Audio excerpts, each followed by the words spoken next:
Hey everyone, I got something new to show you. Check this out. Ooh, that sounds fancy. What is that? It's called Scalar 3. It's an epic plugin. That's right, very epic. What does it do? It helps you make some piano tracks. It's got some really cool stuff in there. A lot of music theory is inside of that. Ooh, that sounds really nice. Tell me more about it. Oh, you just wait. I'll tell you all about this. Here we go. Okay, so what is this thing? It is called Scalar 3. And yes, it is basically music theory in a plugin. Very, very cool. Music theory is something that I definitely enjoy using for songwriting because you know what notes fit within a certain key. It helps for collaborating as well too, because you can say, hey, this is an E major or minor or E minor or whatever you want. It also fits the mood. So if you have a certain kind of a mood or a certain kind of sound, this helps you give you certain scales that will work for it. And for people that are not keyboard players like me, this will help you come up with some keyboard parts that will go along with other songs once you figure out what the key is. So here we go. This is brand new. Scalar 3 just came out today. And I'm going to at least give you a guitarist approach for how I use this. So that's sort of, like I said, I don't know everything about this. I'm not going to pretend like I know a whole lot of this, but I at least know the basics. I did use Scalar 2 for a song called Falling that I've already put on my YouTube page. And at the end of this, there'll be a suggested video for it. And I was really impressed with what I could do. And what you do is you basically find the chords that you want that just sound good, and then you can arrange them within the plugin, and then you can export them out into your DAW. Or actually now you have an option because there's an arrange tab or page on here that you can use for setting everything up inside the actual plugin. So yeah, this is a whole new thing. You can also do other things like you can host VST or AU instruments, and also you can add plugins in there as well. So for different kinds of effects as an insert on there. It's not a full DAW kind of a setup, but it's at least gives you some options. And one thing I would say is that you know that the arrange page, if you're recording MIDI inside of that, it should play very well with the actual plugin itself. So probably less issues than if you export it out to other plugins. So it probably just makes things easier because it's all together. So let's get started. Here at the top, you have chord set. Here's all scales. You can pick it by mood if you want to, or you can pick it by mode. Current scale, as you can see, it'll filter it down here, so you can see it's already C major scale is already selected. You can do common progressions, uncommon genres on here. Let's go for alternative. Let's try that out. I was actually trying this out before, and I think alternative 5 just sounded pretty good. So what it does is it selects different chords that you can use. Or, like I said, if you don't want to pick all this in a certain style or anything like that, that's already sort of a pre-existing template, you can just select the scale and pick the chords from there and create your own kind of chord set. So let's listen back to this.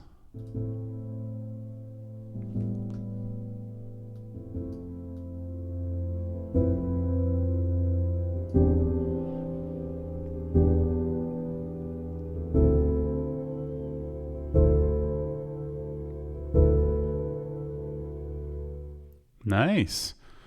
Now you see below there is just the A minor scale. So let's listen to that.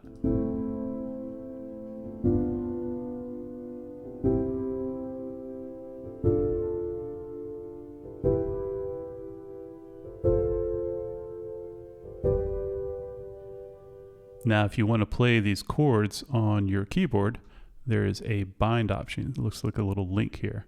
So when I select that, you'll notice that the keyboard here at the bottom, the keys actually turn yellow. C2, D, E, F. Yep. So if I go to my keyboard,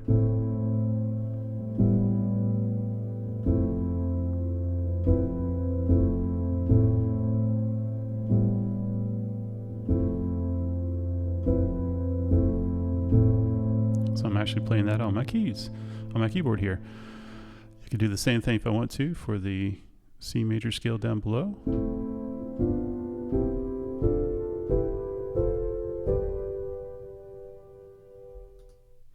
Or you can drag the chords down to the bottom. That's where you would, the main track, the C section right there, you can actually create an arrangement if you want to. So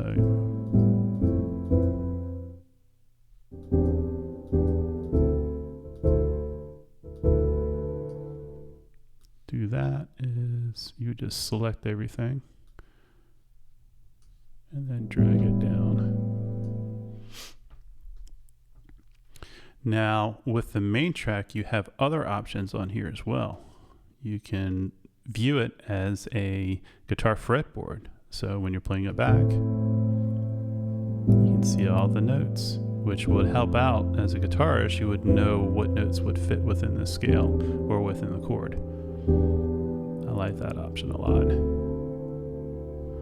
Or another option that's really neat, chord charts. Look at that.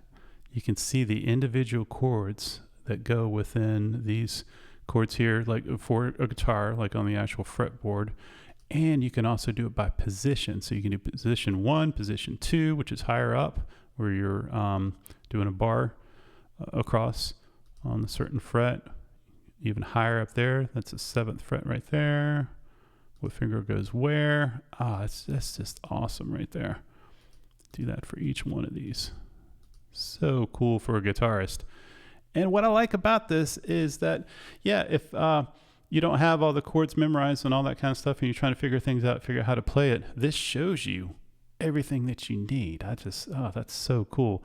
So it's really good just for learning your instrument. And I see this as helping me learn piano chords, also coming up with melodies, and also figuring out what chords go with the piano parts as well too, playing as a guitarist. So from a guitar tracks. So very, very, very cool. There's other things in there too as well, where you can actually set it for an audio input, and it'll actually figure out what note that you're playing, like one at a time, and then it'll help you figure out what the scale is. I might do another video on that later on just to try it out. Haven't even gotten close to testing this out. This thing is super, super, super freaking deep. You can do so much with this thing. And you can probably tell with my voice being a little faster right now. I'm super excited about this. Yeah. Okay. So now at the bottom, there's also performances. What does that do? What it does is it adds a little flair, a little pizzazz to your chords. So you could go through and pick rhythms if you want to, or you could pick a melody. Ooh, look at all that stuff. So cool. So let's hear a couple here. Let's see what it sounds like. So we'll pick that one. Let's do that one. So let's hit the play button, and you will hear the performance on top of the chords.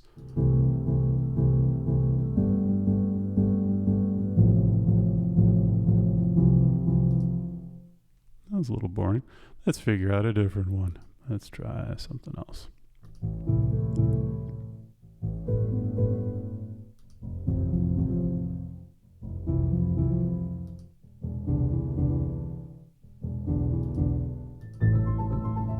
There we go.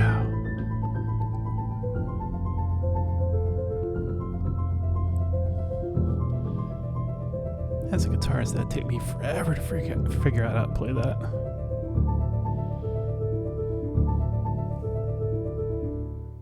Nice. Then on top of that, there's a create page, And what that lets you do is you can see different chord suggestions for each chord. So it's selecting the A minor. These are other options you could have that you could replace the A minor with. So right now it's the A minor, but you could do a A sus2, or a A sus4, or A minor 7th. The ones that are grayed out are ones that they usually have a couple notes within that scale and chord, but not, it's a little bit outside. You can tell by the sound. Not quite the same.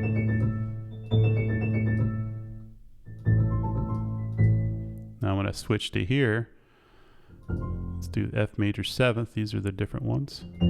So I could switch it to an F major 7th and replace that with the other one.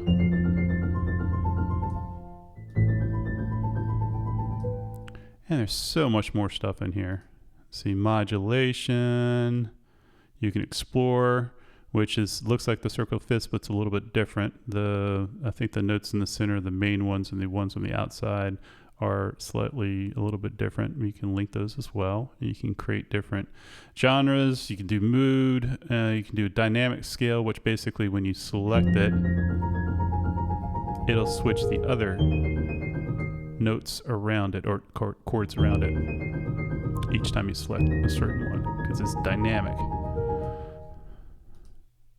Colors, so you can do different voicings, 7ths, voicing 1, voicing 7ths, 7ths inverted.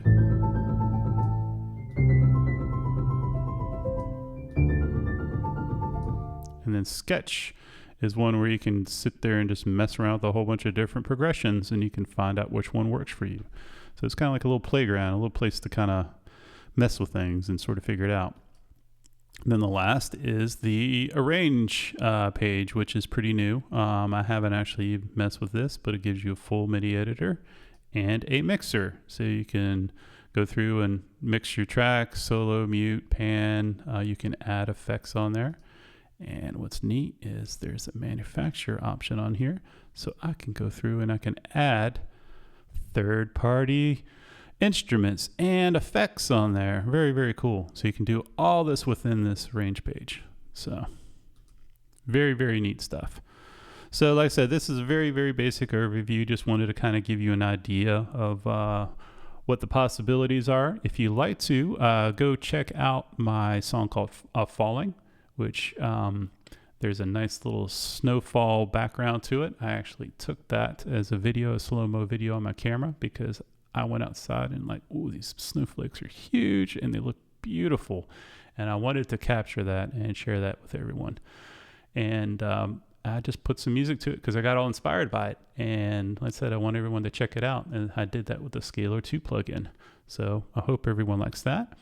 That'll be shown somewhere on here on the side if you like to, as a suggested video, if you'd like to check that out. So yeah, thanks for listening to me talk about this. Like I said, I'm a guitarist. I'm not a keyboard player, but this is another tool that I can use to add keyboard parts to my existing songs that sort of fill everything out and make the song a little bit,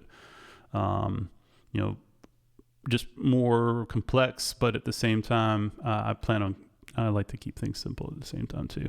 But yeah, it's very, very, very cool. The possibilities are pretty endless with this, and I'll definitely be using this quite a bit. Another thing I do like about this is that with the keyboard section, let me go back to this because this is important. You can go through and you can do keys lock. So you can do scale notes mapped, or you can do scale notes only. You can see the ones X out at the bottom here. So you can just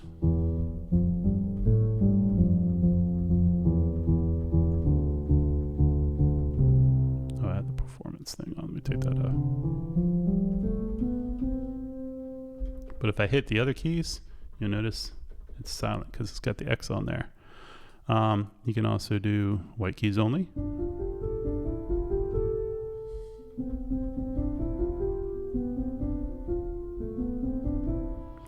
Or you can do chord notes, chord extensions, chord scales.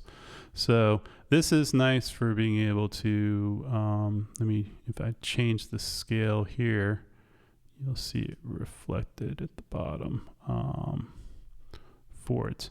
So it locks in there. And there's also a voice grouping dynamic. I have to look into that a little bit more to see exactly how that works. So yeah, that'll basically help me to keep a keyboard part within the key of the song. A lot of times when I write songs, I definitely like to keep it within a specific key. Like I said, especially for collaborations and things like that. So yeah, very brief review. Check out my song Falling.